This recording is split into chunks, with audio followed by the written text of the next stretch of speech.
Meet Zafira, a barista in Aceh. Nana, a motor taxi driver in Jakarta. And Herman, a teacher in Ambon. They are all young people facing the same challenge in Indonesia, and we're going to talk about it. Yup, this is all about the money and how young people are coping with the cost of living.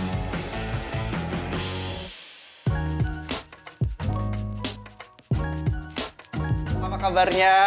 Akhirnya kita ketemu Erwin dari ABC News di Melbourne. Zafira has been working as a barista for 5 years in this coffee shop in Banda Aceh, but it's not really her dream job. Kalau misalnya mau nyari yang sesuai passion banget sih susah gitu, karena rata-rata tuh kalau pekerjaan di Aceh tuh aku lihatnya itu lebih ke ASN. And this is not the only place she works.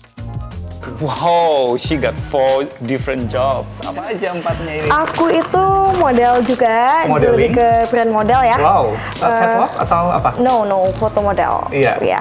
Terus aku juga jadi art director, dan yang terakhir itu aku udah kerja di satu perusahaan kopi, dan itu jadi bagian dari HR-nya lah untuk cabang Aceh. The minimum wage in Aceh is less than 3.5 million Indonesian rupiah per month. With the income from all her jobs, Zaf says she earns more than that, just over 5 million. But after spending to support her family, there's almost nothing left to save. Mungkin nggak kamu akan punya rumah suatu hari nanti? Oke, why not? Mahal banget kan sih? Tapi iya, jujur sih sekarang tuh harga rumah tuh udah tinggi. Udah sangat tinggi malahan dibanding dulu-dulu gitu. I mean untuk rumah di pinggiran itu sekitaran 200 juta, dan itu di pinggir kota, iya, itu di pinggiran kota.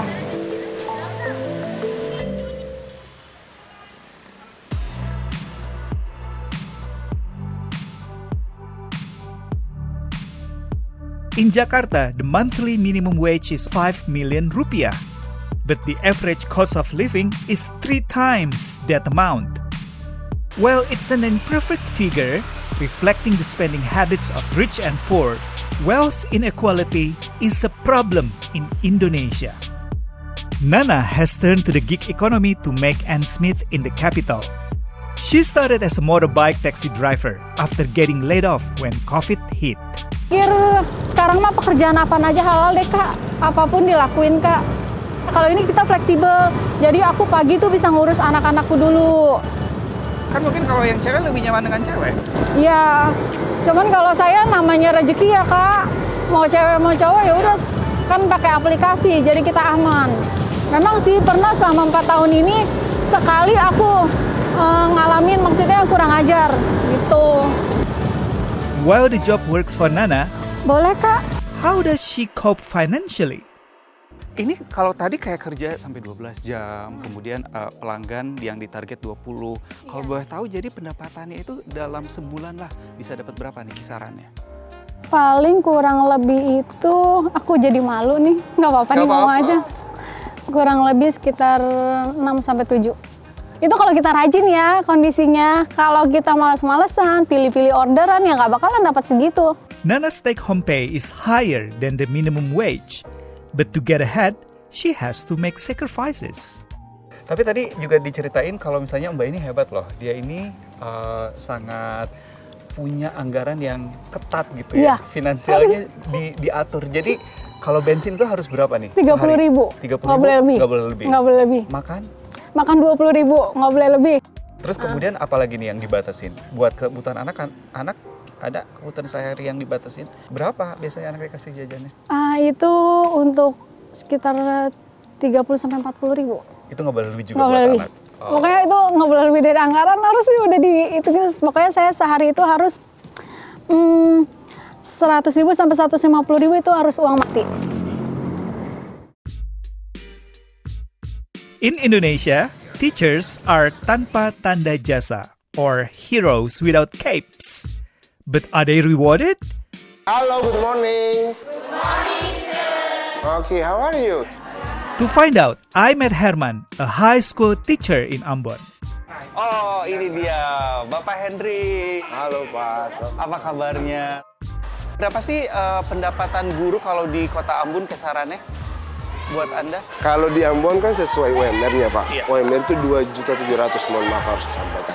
It's lower than Aceh and Jakarta, but Herman has managed to start building a home for his family.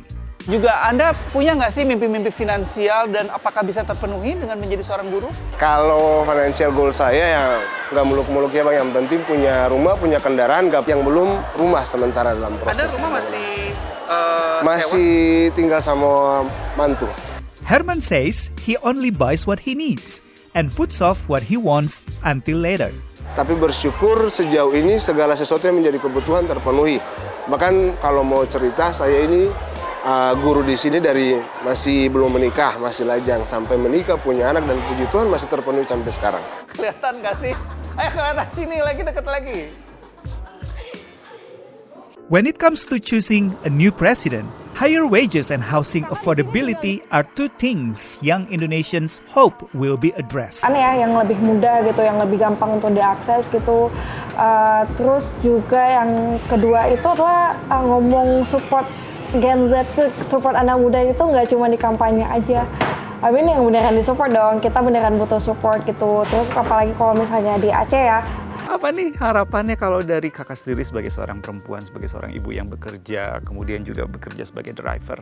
Apa sih yang menjadi harapan atau yang dilihat untuk nanti dipilih nih buat presiden itu? Ya harapannya ya bikinlah masyarakatnya jadi lebih makmur.